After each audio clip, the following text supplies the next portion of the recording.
Hey guys, welcome back. In this video, I'm just going to go through how to actually input foods into the MyFitnessPal app so that you can track your macros and calories and make sure that you're coming in close to those targets.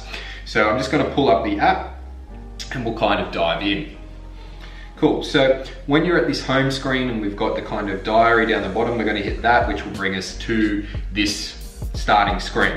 Now all we need to do here is, let's say if we started with breakfast, hit add food, and then we're just going to search for the food that you ate. So let's start with my breakfast. This morning I had oats, so we go with that first one. Looking for that green tick of approval just means that it's verified, the nutrition information, so that's always good to look for if possible. Then what we want to look at is the serving size. Now going by cups, I've written about in the guide why that isn't a great idea, so I prefer to use weights. So let's just go to the 100 gram because they don't have a 1 gram there. And then all we need to do is number of servings, and go 0.9 to represent the 90 grams of oats that I had. And then we're just going to hit the tick and that'll input it straight away. We then also can go to the next one. So let's go my protein whey. And we can see their impact whey from my protein. Again, if we go to serving size, they have the gram, so we can tick that one. Number of servings, 45, so it shows you the macros and calories there. Hit tick, adds it to your plan. Blueberries, search. That first one.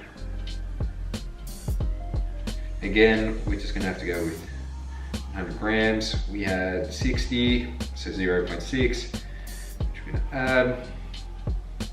And then finally,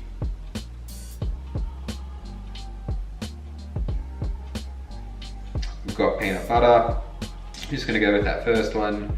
I'm not gonna use tablespoons though. Again, just going with 100 gram because they don't have a gram there.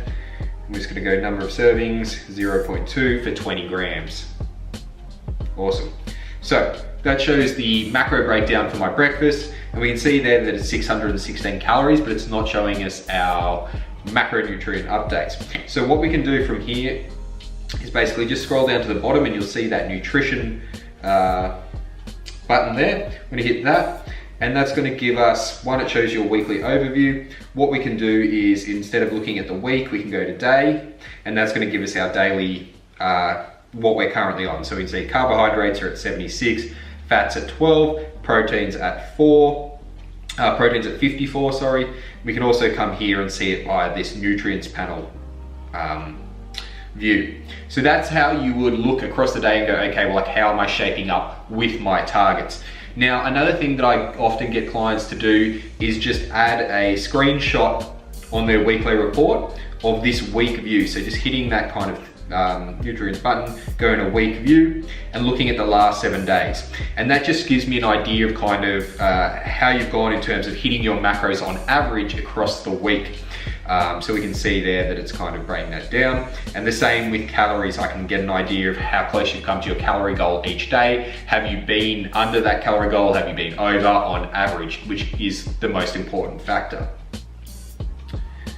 The only other thing that I would say is that when you're tracking your foods, I recommend you track ahead of eating. So if possible, especially when starting out, if you haven't done this before, inputting your food for the day, or at least ahead of actually eating the meal, is generally a smarter idea than inputting it after.